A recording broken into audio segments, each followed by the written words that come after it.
Throughout cultures all over the world, there have long been legends of giants living amongst us, colossal beings that our ancestors saw and even worshipped.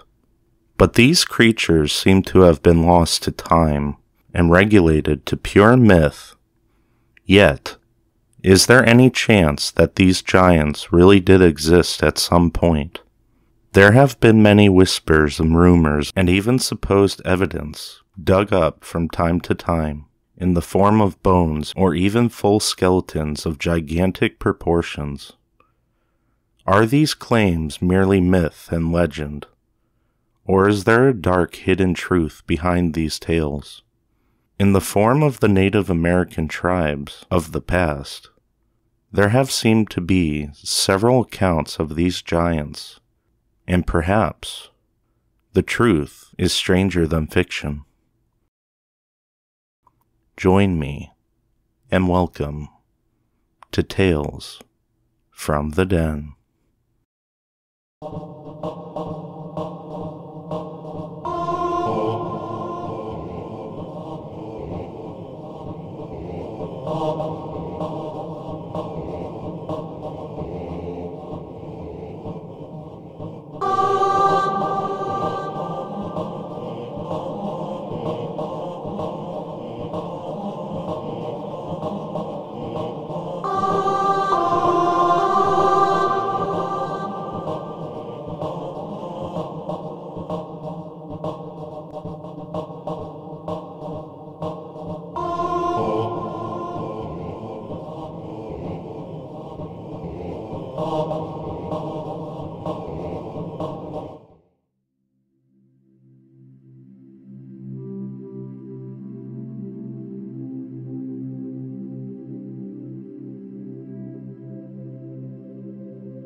Lying just off the coast of the state of California, around 22 miles southwest of Los Angeles, is the Santa Catalina Island.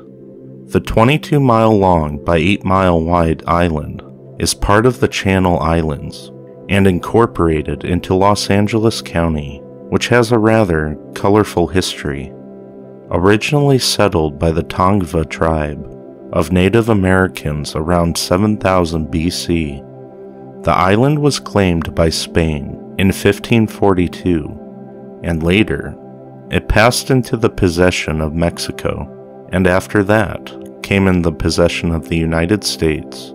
Catalina Island was long used as a base of operations for a variety of rather shady activities, including smugglers and otter poachers, until it was eventually turned into a tourist resort in the 1920s by the entrepreneur William Wrigley Jr. Although the island is now a popular tourist destination and frequently visited by vacationers from nearby Los Angeles, there is another odd tale of the island's history that most people may be unaware of.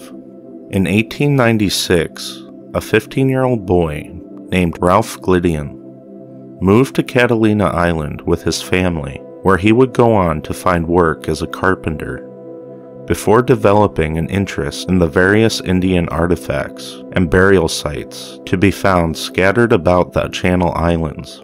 After one day exploring the area, he stubbed his toe on a human skull while looking for pearls on San Nicolas Island. He then became obsessed with such things and became an amateur archaeologist of sorts, going on to organize numerous excavations to uncover ancient burial sites on Catalina Island between the years of 1919 and 1928. During these excursions, he uncovered an alleged 800 secret burial sites around the island and countless numbers of Indian artifacts and relics, as well as thousands of ancient native remains, which he often sold to museums and collectors. When William Wrigley Jr. bought the island in the 1920s, he went about ensuring that these artifacts would be preserved and ordered that all such finds would be the exclusive property of the Field Museum of Natural History of Chicago. Interestingly, the Hay Foundation, to whom Glydian had sold a large amount of such remains and relics, was contracted by the museum to carry out all excavations on Catalina Island, which enabled him to keep up his excavations undisturbed. Unfortunately for Glydian, in 1924 the foundation cut all of the funding, and in order to maintain a living and his passion, he opened up his own museum for his findings in the town of Avalon on Catalina Island, which he called the Catalina Museum of Island Indians. This is where he exhibited his discoveries to anyone willing to pay admission.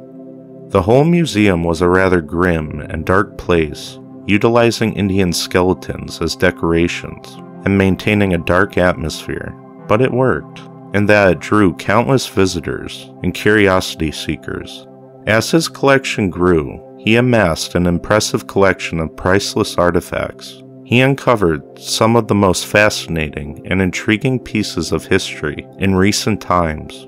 Yet, among all of the curious discoveries made by Glydian, there was one discovery, which was the most bizarre of all. His claim that he had uncovered a race of giants who had once inhabited the island. He would come forward to announce that during his excavations, he had come across several skeletons across the island that were far larger than normal humans, 7 to 9 feet tall. With this, he would suggest a theory that the island had once been inhabited by a race of fair-skinned blue-eyed giants, with the average height of a full-grown male estimated as being around 7 feet. The claim, of course, generated widespread media interest, and in one issue of the Ojin Standard Examiner, published on November 10th of 1929, an article was written which stated this: he claims overwhelming proof that a fair-skinned, fair-haired, highly intelligent race of giants lived on Catalina Island, off the southwestern coast of California, perhaps 3,000 years ago, and that his excavation of a huge cache of skeletons, domestic utensils, urns, etc., is quite out of the ordinary class of Indian discoveries. A skeleton of a young girl, evidently of high rank, was surrounded by those of 64 children, and in various parts of the island, more than 3,000 other skeletons were found, practically all of the males averaging around 7 feet in height, one being 7 feet 8 inches from the top of his head to the ankle, and another being 9 feet 2 inches tall. Strangely, this would turn out to be not the only claim of such amazing finds among the Channel Islands. Apparently, in 1913, a German named Dr. A.W. Furstenen had found the skeleton of what appeared to be an 8-foot tall human on Catalina Island, which was found amongst other artifacts, including a flat stone bearing odd, unidentifiable symbols. This particular skeleton was allegedly found in Avalon Bay in hard black sand, and it reportedly was mostly disintegrated when it was brought to the surface and exposed to air, leaving only the skull, jawbone, and a foot intact. There was also a later report of an excavation site on the nearby Santa Rosa Island that in 1959 supposedly unearthed several remains of 7-foot tall skeletons with skulls painted red, which had double rows of teeth and 6 fingers and 6 toes. Interestingly, double rows of teeth were apparently a common feature among the human remains found in the Channel Islands. Another of the Channel Islands, on the island of San Nicolas Island, was also the scene of numerous findings of larger-than-average humans, which were surmised to be of a different race. Considering that many of the alleged giant skeletons of Catalina Island were claimed to have been buried in a ceremonial fashion in elaborate urns, Glydian suggested that the local natives worshipped them as some sort of gods. Of course, the findings themselves were viewed with open skepticism, and even contempt by the mainstream archaeology community. The whole thing was seen by scientists and academics as a last desperate attempt at a publicity stunt, and none of the professional archaeologists in the area were even willing to travel out to Catalina Island to make an effort to verify the claims. One of the main problems with Gwydian's discoveries is that there is very little hard evidence to show that any of what he said was true. There were those who came forward, though, over the years to say that they had personally seen the skeletons. Some of the bones were apparently sent to the University of California, but these institutions have reportedly denied any such specimens in their collection. Nevertheless, it has been speculated that they are indeed there, locked away in top-secret vaults along with the field reports and photos to go with them. Regardless of whether any of this is true or not, none of the alleged skeletons have ever been officially released as evidence, and it is unclear what happened to all of these supposed remains. One would think that Gwydion would have taken many photos of these findings, and apparently he did, but these have been proven to be hard to come across.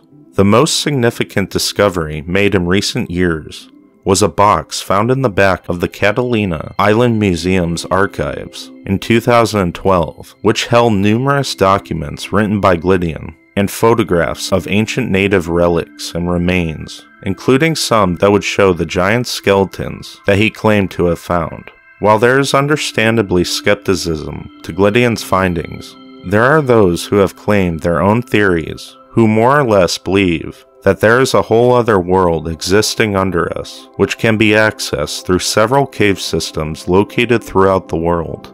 At the time of Gwydion's discoveries, it was speculated that one of these cave systems might be found on Catalina Island, and that the giants had been tasked as guardians of the gateway. So prevalent was this idea that several expeditions were made in the 1920s, but it is unknown what the researchers actually found, if anything at all. Gwydion himself would eventually sell his entire collection of artifacts and remains for $5,000 in 1962. Although it is unknown if this included any of the supposed giants, he would eventually die in 1967 at the age of 87. It is quite possible that when he died, he took many of the secrets of his work and the potential answers to the mysteries surrounding it with him. Was Catalina Island once the home of giants, revered and worshipped by the natives? And if so, what became of them? It is likely that we may never know for sure.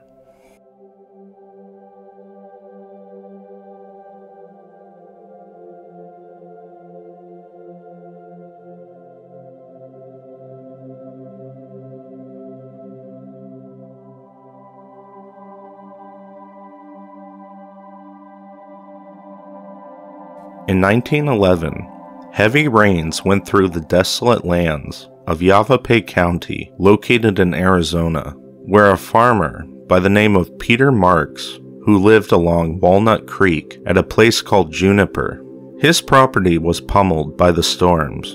The rains were fierce, causing heavy floods that flooded large portions of the area and damaged his crops.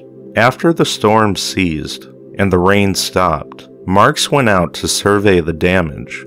While looking around the area of his land, he came across something very strange. There, poking up through the earth, was what appeared to be an enormous bone, and as Marks dug it out, it soon became apparent that it was a human leg bone of giant proportions. It was reportedly far larger than that of any known human, and things would get even stranger as he continued to dig. He would soon find even more massive bones, as well as a human skull far larger than the size of a human man. Marks would say this of his findings: "The skull is of such an abnormal size that if the average man of this day placed it over his head, he still could find room to move it backwards or forwards, or up and down with ease, without disturbing his natural position. From measurements taken from the skull, a number 10 hat would be required to fit it. The teeth several of which are still embedded in the jawbone, substantiate the immense size of the head. They are fully 1/3 larger than those of the men today, and present more the appearance of tusks than molars of the human family. As to the bones, there's no disputing the fact that the owner was symmetrically formed, of immense size and Herculean strength. The thigh and lower limbs indicate at least twice the size of the average man of today. The bones of this monstrous human may have represented a race of men or a single individual. The skeleton of the man in my possession is sufficiently complete so that the dimensions, which are astounding, may be accurately ascertained. Marks continued his dig of the site, and would curiously unearth a wide range of ancient artifacts, including stone hooks to hold garments together, stone axes and butcher knives, pottery, and what appeared to be metal arrowheads and spears. This was considered to be very odd as well, as the natives of the region would have used stone and would not have had metallic weaponry at the time. This remarkable discovery was featured heavily in the newspapers. Curiosity seekers poured in to see the giant remains, and there was interest shown by the Smithsonian Institute. However, Marks would not let anyone take away the remains to be analyzed, and stalled any attempt by the Smithsonian to appraise them, because he said he was still deciding what to do with the skull and bones. After this, the whereabouts of these alleged bones became unknown, and no one knows what happened to them in the end. A very similar set of remains was allegedly found in 1913 at Sycamore Creek, Arizona, where road construction workers dug up the remains of a humanoid that would have stood over 8 feet tall in life, surrounded by ancient beads that were thought to date back to the Toltec period. The report even makes a direct comparison between these and those found by Marks. Once again, though, the remains just seem to have disappeared, leaving us with nothing to go on other than some news reports from the era, and we are left to wonder if such giant humanoids once roamed the outskirts of Arizona. One very interesting point worth considering is that there are apparently historical sightings of actual living giants coming from the region, according to eyewitness testimonies. One report of this came from the expedition of the Great New World explorer Coronado, who was on a voyage up the coast past Sonora, Mexico, which borders Arizona. The record of this, written by the chronicler of the voyage, Pedro de Castañeda, which tells of a captain by the name of Hernando de Alarcon, who went off to bring supplies for soldiers up the coast, but soon after, during this contact with Alcron's ship, was lost, and a researcher named Don Rodrigo was sent out to find what happened. Although he was unable to find the ships, he apparently came back with a captive Indian who was so tall that the tallest person in the group only came up to his chest. The report of this incident states this as follows. Soon after this, while still trying to establish contact with the captain, Captain Melchior Diaz came across another tribe of giants, taking 25 of his most efficient men and some guides. Diaz struck out towards the north and west in search of the seacoast, and the ships, after going about 150 leagues, they came to a province of exceedingly tall and strong men. Like giants, they live in large straw cabins built underground, like smokehouses, with only the straw roof above ground. They enter these at one end and come out at the other. More than 100 persons, old and young, sleep in one cabin. When they carry anything, they can take a load of more than 300 or 400 weight on their heads. Once, when our men fetch a log for the fire, and 6 men were unable to carry it, one of these Indians had come and raised it in his arms, put it on his head alone, and carried it very easily. With only historical reports, and very little in the way of actual physical evidence, Were these just misunderstandings and hoaxes, or did giants truly once roam the earth?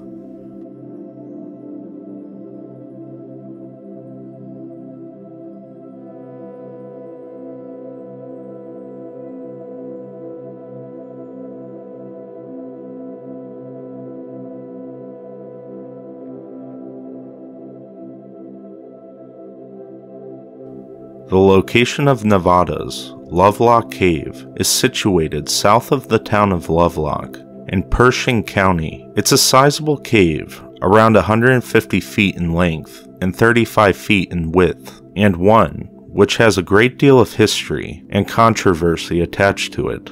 Excavations which began in the early 20th century revealed that the cave was inhabited by humans for thousands of years. According to the native tribe of the Paiute people, in times long ago, the native tribe waged war on a mysterious race of red-haired giants known as the Sitka. They were massive, violent, rampaging humanoids that fed on human flesh. Reportedly, the last of them in Nevada were wiped out in the very heart of Lovelock Cave. They were forced into the depths by the Paiute tribe, who filled the cave with bushes and then set them on fire. The legend goes as follows. The Paiutes, a Native American tribe indigenous to parts of Nevada, have an oral tradition that they told to early white settlers about a race of red-haired giants, or what some would call barbarians, that their ancestors revered. The story was written down in 1882 by Sarah Winnemucca, who was the daughter of a Paiute Indian chief, in her book, Life Among the Paiutes. These giants were described as being vicious, unfriendly, and cannibalistic. In this story, the Paiutes speak of a great battle that took place, which led to their extermination at a site known today as Lovelock Cave. During the early part of the 20th century, archaeologists found thousands of artifacts inside this cave, leading to a lengthy excavation of the site and speculation that the Paiute legend was real. Sitka literally translates as Tule eaters in the northern Paiute language. The Tule is a fibrous water plant, which according to legend, was woven by giants into rafts in order to escape attacks by the Paiutes. They used the rafts to navigate across what remained of Lake Lahutan, which was an ancient lake that once covered most of northern Nevada. As the Paiute tale goes, after years of warfare, all the tribes in the area joined together to rid themselves of the Sitka. One day, as the tribes chased down the last remaining red-haired giants, they took refuge in a cave. The Paiutes demanded their enemy come out of the cave and fight, but the giants refused. The coalition of tribes proceeded to shoot arrows at them while starting a large fire at the mouth of the cave. The smoke drove out a few who died in a hail of arrows, while the rest were all either burned alive or asphyxiated. Over time, the entrance to the cave would collapse, leaving it accessible only to bats, and have the entrance cut off from human contact. Lovelock Cave, known also as a Bat Cave, Horseshoe Cave, Sunset Guano Cave, and Indian Cave, is located 20 miles south of modern-day Lovelock, Nevada. It's a very old cave that predates humans, and in prehistoric times was underneath Lake Lahuta. In 1886, a mining engineer from Lovelock named John T. Reed was told of the legend by local Indians, who took to the site to prove it existed. Reed was unsuccessful in getting an archaeological dig, but two miners named James Hart and David Pugh realized the value of guano as an ingredient of gunpowder and created a company to start digging it out in 1911. They stripped a layer of guano from the cave, approximately 3 to 6 feet deep, using a pick and shovel with little regard to the artifacts, and shipped 250 tons of it to the Hawaiian Fertilizer Company in San Francisco.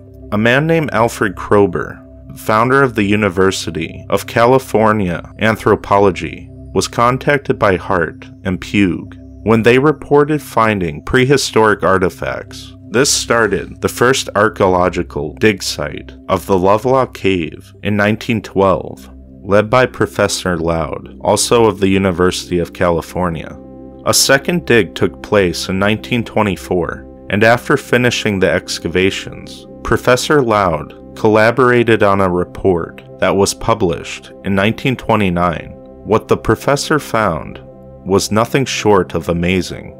Approximately 10,000 archaeological specimens were uncovered, including tools, bones, baskets, and weapons. According to the report, 60 corpses were unearthed. Duck decoys, among the oldest known in the world, with feathers still attached, and a sandal of over 15 inches long, were excavated. A donut-shaped stone with 360 notches carved along the outside and 52 corresponding notches inside was found, which some scientists believe is a calendar. Interestingly, radiocarbon dating done on follow-up visits found vegetable material dating back to 2030 BC, a human femur, human muscle tissue, and basketry, all dating back thousands of years. Archaeologists concluded by this culture started in 1500 BC. Many archaeologists believe that the Lovelock culture was replaced by northern Paiutes. There is some debate as to the veracity of the claims made regarding the Lovelock giants. During the initial excavations, there were reports of mummified remains being found of two red-haired giants. One was female, standing at 6 foot 5 inches tall, and the other was a male of over 8 feet tall. However, though, no such evidence remains. Skeptics claim that the chemical staining by earth after burial was a likely reason why mummified remains have red hair instead of black, like most Indians in the area. However, the uncovering of sandals, which measured 15 inches long, and eyewitness testimony of 8-foot-tall remains, is proof enough that the Paiute tale is real to some.